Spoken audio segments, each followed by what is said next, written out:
At this base in Mariupol, members of the volunteer Azov battalion are training for battle. Off in the distance, we can hear the sound of shelling as Russian-backed militants continue pounding Ukrainian positions, which means the men behind me will soon be back on the front line.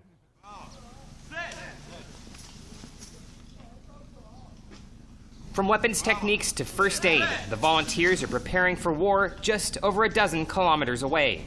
Battalion members say fighting has escalated in recent days, with insurgent forces using new weapons shipped in from Russia. Separatists, they start mortar attack at our position, and after they use automatic grenade launchers also for our position. Commanders say the insurgent forces don't have the firepower to take Mariupol, but they're continuing the fight, so Ukraine remains destabilized. I think they now have only power for keep destabilized. It's like a card of Russia poker game. This Mariupol to keep Ukrainian and Russian people in this dangerous zone. Because they use DNR, they use this territory to make traffic of illegal weapons, narcotic drugs, and it's very good territory for Russia. Many here have no previous military experience, which means that everything from loading a weapon to running drills can be a new challenge. The Azov battalion was crucial in keeping Mariupol under Ukrainian control after it formed just over a year ago, and it's playing another important role in the fight for the nearby town of Shirokina. Now, the group has raised eyebrows for attracting some members with ties to the far right. Indeed, the Azov battalion has attracted a number of recruits with extremist sympathies. Their presence has raised questions about what battalion members will do when the war is over and what role they'll play in Ukraine's political transformation. Those here did not want to talk about politics. They said they just wanted to defend their homeland.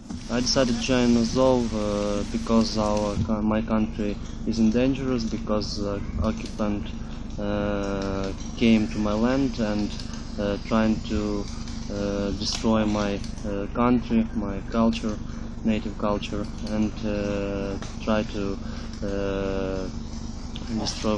destroy our cities, because we can see that the Donbass is almost destroyed. Several volunteers said reports of extremism among Azov members were exaggerated and being used by Russian media to sow fear and to justify further military aggression against Ukraine. From all times, propaganda is like from Soviet times, Nazi times. For propaganda, the first thing they need enemies, and they need picture of enemy. Now they make this picture from right sector. Now it's Azov. Before this, I come to Ukraine. Before the war, I work in another country, and I receive a lot of information about right sector. It's usually received from Russian mass media, and I really think we have a powerful army of right sector with a lot of weapons, a lot of training people. And when I come to Ukraine and I see just local guys, local simple guys, at times they maybe have 20 shotguns for total for everyone. On this day, volunteers from Georgia were celebrating their country's Independence Day. I wasn't allowed to film them, but they said they felt a kinship with Ukrainians fighting against Russian aggression. With Ukraine's military struggling to modernize after 2 decades of neglect and corruption, the country's volunteer battalions have proved to be vital in the defense of Ukrainian territory.